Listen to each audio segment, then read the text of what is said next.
যে দল গঠনে আপনার ভূমিকা যিনি ক্যাপ্টেন নির্বাচকের সঙ্গে কতটা ছিল, লিটনকে দলে রাখা এবং শেষ মুহূর্তে সাইফুদ্দিনকে অমিট করে তানজিম শফিককে ভার্চুয়ালি বা কোইন্সিডেন্টলি দুজনই আপনার ক্লাব মেট, আপনার এর সম্পর্কে ধারণা, আপনার ইনপুটটা কি ছিল? আপনি কি একটু বলবেন যে নির্বাচকদের সঙ্গে এদের ইনক্লুশনটা নিয়ে সাকিবের টিম আসা এবং লিটনের থেকে যাওয়াটা নিয়ে আপনার মতামত? না, আমার টিম সিলেকশনের বিষয়টা নিয়ে আমরা বেশ অনেক আগে থেকেই আমাদের টিম সিলেক্টর এবং কোচ আমরা সবাই মিলে ডিসকাস করছিলাম। শুধুমাত্র জিম্বাবুয়ে সিরিজ থেকে যে শুরু হয়েছিল তা না, এর আগে থেকে আমাদের কনভারসেশন সবার মধ্যে একটা চলতো। সো আমরা কোন কম্বিনেশনে যাব, সো ইনপুট যদি বলেন আমরা সবাই মিলে ডিসিশন নিয়েছি এবং প্রত্যেকটা মিটিংয়ে আমি ছিলাম, কোচ ছিলেন, পাশাপাশি 3টা সিলেক্টর তো ছিলেন। সো আমাদের সবার সম্মিলিত ডিসিশন এটা। আর সাকিব এবং সাইফুদ্দিনের বিষয়টা যেটা বলবো যে সাইফুদ্দিনের কোচও যেটা মেনশন করলো যে সাকিব আমার মনে হয় যে এখন যে অবস্থায় আছে, যে ওর বলের পেসটা স্বাভাবিকভাবে সাইফুদ্দিনের থেকে বেশি এবং সাইফুদ্দিনের কাছ থেকে যেরকম আমরা আশা করছিলাম বা যেরকম এক্সপেক্ট করছিলাম ওই অনুযায়ী আমার মনে হয় যে একটু কম বেশি ছিল। টোটাল যদি আমি বলতে চাই, আমি পুরো ডিটেলে বলতে চাই না, বাট দুজনই খুব ক্লোজ ছিল। সো আমাদের কাছে সাইফুদ্দিনের বিষয়টা থেকে সাকিবের ওপর একটু কনফিডেন্টটা বেশি মনে হয়েছে ওভারঅল প্যাকেজ যদি আমরা চিন্তা করি, এবং ওখানকার কন্ডিশন সব কিছু মিলে আমাদের কাছে মনে হচ্ছে যে সাকিব বেটার অপশন হবে। লিটন আমাদের খুবই ইম্পর্টেন্ট প্লেয়ার, আমরা সবাই জানি। যদিও রিসেন্টলি কয়েকটা সিরিজ হয়তো ভালো যায়নি, এটা আমি বিশ্বাস করি এটা হতে পারে, প্রত্যেকটা ক্রিকেটারের হতে পারে, বাট লাস্ট মোমেন্টে আমরা কেউই চাইনি যে একটা নতুন প্লেয়ার এসে টিমে হঠাৎ করে চলে আসুক, কারণ যে নতুন প্লেয়ারটা আসবে এরকম একটা বড় ইভেন্টে তার জন্য হয়তো ডিফিকাল্ট হবে। সো এই জন্য আমরা এক্সপিরিয়েন্সটাকে ওইখানে মূল্য দিয়েছি এবং আমি আশা করব যে লিটন ভালো কিছুই করবে ইনশাল্লাহ। আপনি তো আগে একবার বলেছিলেন যে ওইটা মানুষের প্রত্যাশায় যেন একটা বাদ থাকে, খুব বেশি প্রত্যাশা যেন না করে। গতকালকে চিফ সিলেক্টরও আরো প্রকাশ করে বলেছেন যে গ্রুপের দলগুলো যদি ধরা হয় যে সাউথ আফ্রিকার সঙ্গে আমাদের সম্ভাবনা খুব কম, ওরা খুব খারাপ থাকে। তো আসলে গ্রুপ পর্ব পার হওয়ার কথা কোচও বললেন, আপনাদের স্বপ্নের সীমাটা কি এবার গ্রুপ পর্ব পার হওয়া পর্যন্ত? না, আমার মনে হয় যে আমি যে কথাটা বলেছিলাম তারপরেও কিন্তু বাংলাদেশের সবাই প্রত্যাশা করবেই, যেটা খুবই স্বাভাবিক, এবং আমি নিজেও প্রত্যাশা করি, আমাদের টিমের প্রত্যেকটা প্লেয়ারই প্রত্যাশা করে যে আমরা অনেক ভালো ক্রিকেট খেলবো। বাট আমার মনে হয় যদি আমরা সুন্দরভাবে একটা ছোট ছোট প্ল্যান নিয়ে আগাই যে গ্রুপ স্টেজটা আমরা কিভাবে পার করব, তাহলে কিন্তু আমাদের আমার মনে হয় অত দূরে চিন্তা না করে ছোট ছোট চিন্তা করলে প্ল্যান করাটা সহজ হয়। আমরা যেই গ্রুপে আছি তুলনামূলকভাবে খুব একটা যে দুর্বল গ্রুপ সেটা বলবো না। সো আমাদের জন্য এটা ডিফিকাল্ট হবে, যদি আমরা এটা পার করতে পারি তখন আমরা আবার সুন্দরভাবে আলাদা আলাদা করে প্ল্যান করতে পারবো, কারণ টি-20তে এটা আমি বিশ্বাস করি কোনো ছোট দল বড় দল নেই। তো এই পার্টিকুলার ডেতে যদি আমরা ভালো ক্রিকেট খেলতে পারি তাহলে অবশ্যই যে কোনো দলকে হারানো সম্ভব। ক্যাপ্টেন তাসকিন আপনার ডেপুটি, ওয়ার্ল্ড কাপের তাসকিন আপনার ডেপুটি, কিন্তু সে পুরোপুরি ফিট না, সে কটা ম্যাচ খেলবে এটা সম্পর্কে আপনারা শিওর না। তাসকিনের না থাকাটা কত সেটব্যাক? না, এখন পর্যন্ত আশাই করছি না যে তাসকিন থাকবে না। আমরা আশা করছি যে তাসকিন সুস্থ হয়ে যাবে, প্রথম ম্যাচ থেকে অ্যাভেলেবেল থাকবে। যদি না থাকতে পারে তাহলে এটা অবশ্যই আমাদের টিমের one of the best bowler এবং মেন বোলার আমি বলবো। না থাকতে পারলে সেক্ষেত্রে আমাদের যে ব্যাকআপ অপশন আছে ওটা নিয়েই আগাইতে হবে। বাট অবশ্যই আমি যেটা আশা করি বা মেডিকেল ডিপার্টমেন্ট থেকে যতটুকু বুঝতে পেরেছি, আমার মনে হয় সে প্রথম ম্যাচ থেকে খেলতে পারবে ইনশাল্লাহ। এটা ব্যাকআপ নিয়ে এই মুহূর্তে আসলে চিন্তা না করে আমার মনে হয় যে সবাই যেন প্রস্তুত থাকে এবং ওই অনুযায়ী প্ল্যানটা করা হয়েছে। আপনি যদি দেখেন যে হাসান মাহমুদ টিমের সাথে হয়তো যাবে, সো ও যেন আস্তে আস্তে রেডি থাকে, অবশ্যই একটা তো থাকা ভালো।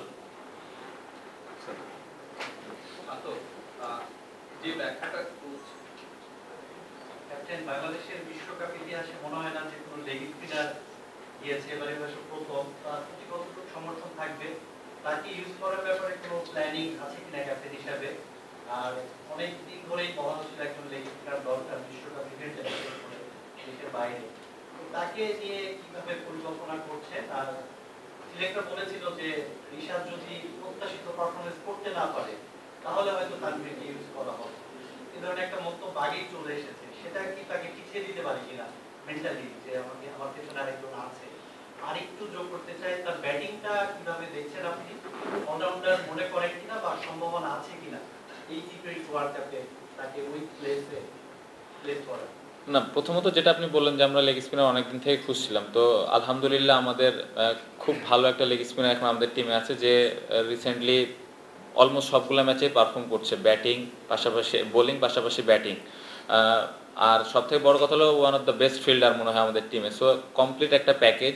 ও যদি ওর সেরাটা দিয়ে খেলতে পারে আমার মনে হয় টিম অনেক দূর আগাবে। বাট বাড়তি কোনো প্রেশার আমি তাকে দিতে চাই না, এবং বাড়তি ওর কাছ থেকে কোনো কিছু আশাও করছি না। ও যে জিনিসটা পারে সেই জিনিসটাই আশা করব, এবং ওই জিনিসটা যদি ও ডেলিভার করতে পারে টিমের জন্য অনেক ভালো কিছু হবে। আর সিলেক্টররা যেটা বলেছেন, সিলেক্টর কিন্তু সবসময় যখন টিম করেন একটা ব্যাকআপ অপশন কিন্তু রাখেন। সো আল্লাহ না করুক ও যদি খুব খারাপ যায় সেই ক্ষেত্রে হয়তো ব্যাকআপ চিন্তা করে এই কথাটা বলেছেন। বাট সবাই ক্যাপাবল এখানে খেলার জন্য। রিশাদের ব্যাটিং, হ্যাঁ অবশ্যই আমরা সবাই দেখেছি যে ও কতটুকু অ্যাবিলিটি আছে। সো ওর ওই ন্যাচারাল গেমটা যদি ওখানে যে খেলতে পারে তাহলে অবশ্যই টিম, তো ও যে জায়গায় ব্যাটিং করবে টিমে হয়তো এক্সট্রা একটু বেনিফিট হবে। শান্ত, যে ব্যাপারটা আপনি এবং কোচ বললেন সাইফুদ্দিনের বাদ করার ক্ষেত্রে যে একটা কম্পিটিশন ছিল সেখানটায় সাকিবের সাথে, এবং ওই জায়গাটায় সে পিছিয়ে পড়েছে, এবং পিছিয়ে পড়ার কারণে সে 15 না 17তেও আসলে শেষ পর্যন্ত জায়গাটা করতে পারেন। আমার প্রশ্নটা হচ্ছে যে তিনি তো হাইয়েস্ট উইকেট টেকারদের একজন 8 উইকেট নিয়েছেন, তারপরও বাদ করেছেন, কিন্তু একই দলে ধরেন মানে আনফরচুনেট, আপনারা ফর্মে ফিরবেন এটা নিয়ে আমার কোনো সংশয় নেই। আপনি 5 ম্যাচে 81 করেছেন, লিটন 34 রান করেছেন, আপনার স্ট্রাইক রেট 103, লিটনের হচ্ছে 83, তারপরও আপনারা lucky to B the part of the team. কিন্তু একজন হাইয়েস্ট উইকেট নেবার পরেও এবং কম্পিটিটর থাকার কারণে সাইফুদ্দিন বাদ করে গেল। এখানটায় কি কিছু বেশি আনলাকি কিনা, এবং আপনাদের কোনো কম্পিটিটর নেই দেখে আপনারা টিকে আছেন, এই ব্যাপারটা এরকম?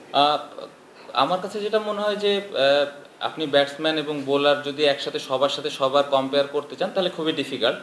যে জিনিসটা হয়েছে যে সাইফুদ্দিন সাকিব দুজনই খুবই ক্লোজ ছিল। আমরা কাকে নিব আমরা লাস্ট মোমেন্টে ডিসিশন নিয়েছি, এবং দুইজনই খুব কাছাকাছি ছিল, দুইজনই সমান পরিমাণ ম্যাচ খেলেছে। জিনিসটা এমন না যে 8 উইকেট নিয়েছে বা কেউ উইকেট নেয়নি, ওই চিন্তা করে আমরা সাকিব বা সাইফুদ্দিন একজনকে বাদ দেওয়া হয়েছে, একজনকে নেওয়া হয়েছে। জিনিসটা হলো ওভারঅল টিমের কি প্রয়োজন, টিমের জন্য থাকে না একটা বিশ্বাসের ব্যাপারটা, কার উপরে একটু কনফিডেন্স বেশি ছিল কার উপরে হয়তো কম ছিল, জিনিসটা এরকম ছিল।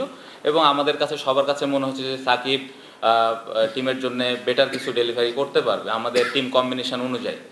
আর লিটন এবং আমার কথা যেটা বললেন যে এটা অনেকে মনে করতে পারে এক্সকিউজ হতে পারে, বাট এই সিরিজটা যে সিরিজটা আমরা খেললাম আমার মনে হয় না খুব ভালো উইকেট আমরা খেলেছি ইভেন চিটাগংয়ে, এবং 2-3টা ম্যাচ আমরা বৃষ্টির কারণে কিন্তু অন অ্যান্ড অফ ব্যাটিং করা লাগছে। সো হ্যাঁ অবশ্যই আমরা রানে থাকলে টিমের জন্য অবশ্যই বাড়তি একটা সুবিধা, এবং আমাদের উচিত রান করা প্রতিদিন। আমি যেটা একটু আগে অ্যান্সার দিলাম লিটনের ব্যাপারে, যে লাস্ট মোমেন্টে আমরা চাইনি যে কোনো নতুন একজন প্লেয়ার আসুক। সো আমরা যেই ভুলটা হয়তো অতীতে হয়তো করেছি, বাট আমরা চেয়েছিলাম যে যেই টিমটা আমাদের থাকবে এই টিমটাকে নিয়েই আমরা ওয়ার্ল্ড কাপে যাব, এবং ওই বিশ্বাসটা যেন সবার থাকে এবং সবার যেন ক্লিয়ার মাইন্ড থাকে। সো আমার টিমে সবাই ক্লিয়ার মাইন্ড আছে, সবার রোলটা ক্লিয়ার আছে।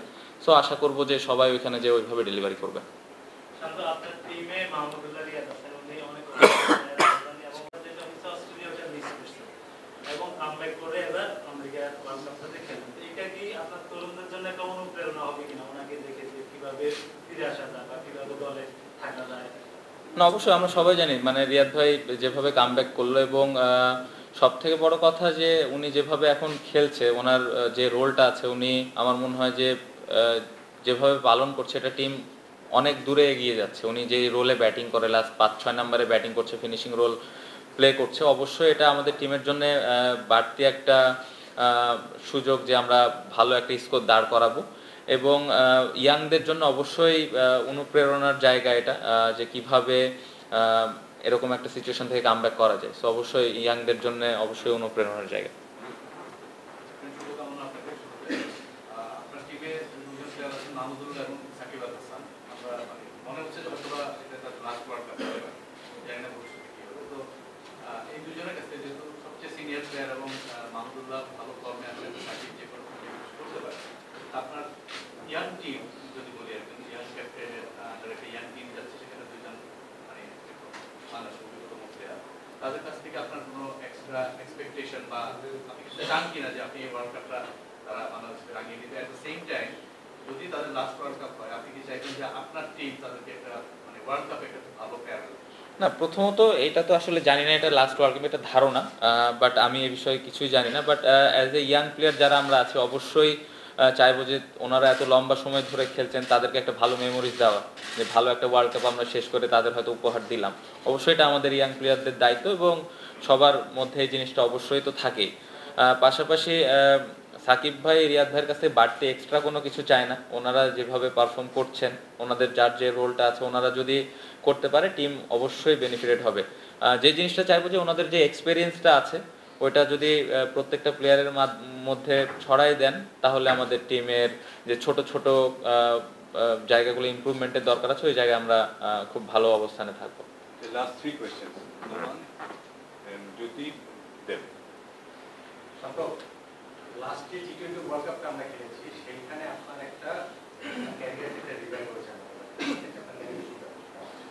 এখন আবার আপনি একটু কঠিন সময় ভেতর দিয়ে যাচ্ছেন ব্যাটসম্যান হিসেবে, একটা টি20 ওয়ার্ল্ড কাপে আপনার আরেকটা কামব্যাকের ব্যাপারে আপনি কতটা আশাবাদী একটা হচ্ছেন, আর আরেকটা হচ্ছে আপনিও বললেন কোচও বললেন যে টি20তে বড় দল ছোট দল বলে কিছু নেই, টি20 ক্রিকেটে যে কোনো কিছু হতে পারে, কিন্তু টি20 ওয়ার্ল্ড কাপে যে কোনো কিছুর মধ্যে বাংলাদেশের ভালো করাটা কখনোই থাকে এবার কি থাকে? আশা তো করছি যে এবার ভালো কিছু হবে, কারণ প্রিপারেশন বা আমাদের টিমের কম্বিনেশন অনুযায়ী আমার মনে হয় খুব ভালো একটা দল। বাট ভালো খেলাটা খুব জরুরি, ওই দিনে যার যার দায়িত্ব আছে ওই দায়িত্বটা পালন করাটা খুব জরুরি। আমার মনে হয় এটা নিয়ে সবাই ইন্ডিভিজুয়াল প্ল্যান করে এবং চিন্তাও করে যে কীভাবে আমি টিমকে দিতে পারবো। তো আমি এটা আশা করি যে এবার হয়তো সবাই ওটা ডেলিভার করবেন। আরেকটা কি ছিল? আচ্ছা, আমার অবশ্যই আমার লাস্ট ওয়ার্ল্ড কাপটা ভালো মেমোরিজ ছিল এবং আমার মনে হয় ওইখান থেকে কামব্যাকটা হয়েছিল। সো আশা করব এবার আমি যে বলবো যে আমি ব্যাটিং নিয়ে খুব বেশি চিন্তিত, অনেক বেশি চিন্তা করছি তা না। আমার যেই হার্ডওয়ার্ক করা বা আমার যে যে জায়গায় ইমপ্রুভ করার দরকার আছে ওই জিনিসগুলো আমি প্র্যাকটিসে করছি। সো আমি আশা করব বা আমি কনফিডেন্ট যে আমি ভালোভাবে কামব্যাক করবো ইনশাল্লাহ ওয়ার্ল্ড কাপ।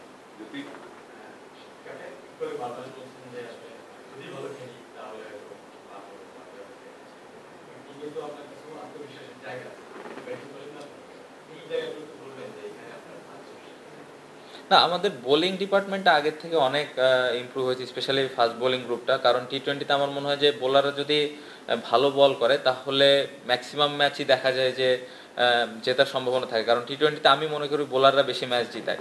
সো এটা আমাদের স্ট্রেংথের জায়গা এবং যেই কন্ডিশনে খেলবো সেখানে স্পিনের একটা আশা করছি যে ওয়েস্ট ইন্ডিজের ম্যাচগুলো স্পিন সহায়ক হবে। সো আমাদের স্পিনারের খুব ভালো ভেরিয়েশন আছে। সো এই জায়গাটা আমাদের স্ট্রেংথের জায়গা। বিশেষ কারণ ব্যাটিংয়ে কারো ভালো ফর্মে বোলিংয়ে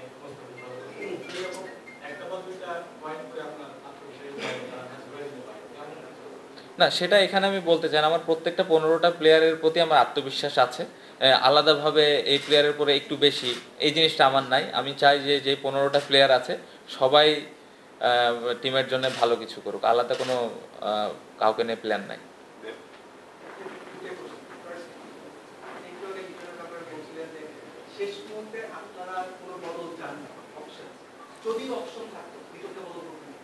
না, করতাম না, কখনোই করতাম না। কারণ আমি যেটা বললাম, যেটা বোঝাতে চেয়েছি, এই সিরিজটা শুরু হওয়ার আগে, ইভেন তারও আগে হয়তো শ্রীলঙ্কা থেকে আমরা আস্তে আস্তে ওয়ার্ল্ড কাপে আমাদের কি কম্বিনেশন হবে, কি করব, এটা নিয়ে আমরা মোটামুটি ক্লিয়ার ছিলাম, 2-1 ছাড়া। সো আমরা এই জায়গায় চেয়েছি যে এখান থেকে আমরা ম্যাচগুলো যত বেশি খেলে ভালো প্রিপেয়ার হয়ে যেতে পারি। এখানে কেউ সাকসেস হবে কেউ হবে না, বাট ওই জায়গায় আমরা কেউই কনফিউজ ছিলাম না যে আমরা হঠাৎ করে একজনকে চেঞ্জ করব খারাপ খেলার পরে। সো এই যে সিরিজগুলো আমরা খেললাম পুরোটাই ছিল যে আমরা এখান থেকে কনফিডেন্স গ্রো করবো কীভাবে বা আমাদের কোন জায়গায় ল্যাকিংস আছে সেই জিনিসগুলো কীভাবে ঠিক করবো। সো এই জিনিসটা আমরা করার চেষ্টা করেছি। একটা প্র্যাকটিস ম্যাচ যতটুকু জানি আপনারা কিন্তু নিউ ইয়র্কে এগেইনস্ট ইন্ডিয়া, এর আগে আপনারা জিম্বাবুয়ের সঙ্গে 5টা টি20 খেলেন, ইউএসের সঙ্গে 3টা টি20। ইন্ডিয়ার সঙ্গে যে ম্যাচটা হবে ওইটা দিয়ে কি অ্যাকচুয়ালি আপনারা নিজেদের শক্তিমত্তা সম্পর্কে প্রপার ধারণা পাবেন মনে হয় কিনা? না, এরকম কিছু মনে হয় না যে ওই ম্যাচের ওপরে ম্যাচ জিতে গেলাম বা হেরে গেলাম ওটাতেই ডিসিশন হবে না। একটা ভালো একটা প্র্যাকটিস ম্যাচ হবে এবং ওইখানে আমাদের ম্যাচও আছে। সো একটা ওই কন্ডিশন সম্পর্কে আমরা ধারণা পাবো। সো ওইটাই আমাদের কাজে দিবে আসলে যখন আমরা মেন পর্বের ম্যাচটা খেলবো। লাস্ট কোশ্চেন দুটো। আপনি বলেছিলেন যে আইপিএল এর মতো ওয়ার্ল্ড কাপে রান হবে না, তবে আমরা যেটা আর কি মানে মেজর লিগ ক্রিকেটে যেসব দলগুলো আছে, অনেক কোচ আছে, তারা বলছে যে আইপিএলের মতো রান না হলে এখানে 200+ রান হবে মাঠের আকৃতি বা কন্ডিশন অনুযায়ী, যেখানে বাংলাদেশ যে ব্যাট অফ ক্রিকেট খেলছে 160 165 এর মধ্যেই থাকছে। তো আপনার কাছে মনে হয় না যে ওয়ার্ল্ড কাপে যদি তাদেরকে হারাতে হয় বড় দলগুলোকে, রানটা আমাদেরকে স্কোরটা আরো বড় করা উচিত, 200 দিকে নেওয়া উচিত? এটা তো একদিনে এখন 200 করার প্ল্যান আমরা ব্যাটিং করতে পারবো না, এটা একটা লম্বা প্রসেস। আমাদের যে স্ট্রেংথ আছে, যদি 160 170 হয় আমাদের স্ট্রেংথ, আমরা সেটাই চেষ্টা করব। আমাদের ভালো দিন যেদিন যাবে, যদি ওই অপরচুনিটি থাকে, অবশ্যই আমরা 200 টার্গেটে ব্যাটিং করব। বাট আমরা প্রথম দিন থেকে 200 টার্গেটে ব্যাটিং করতে যাব না। আমাদের যে স্ট্রেংথ আছে ওটার উপরে আমরা ফোকাস করে যত বেশি আমরা রান করতে পারি এবং বোলারদের দায়িত্ব থাকবে ওটা কিভাবে আমরা ডিফেন্ড করছি। Thank you.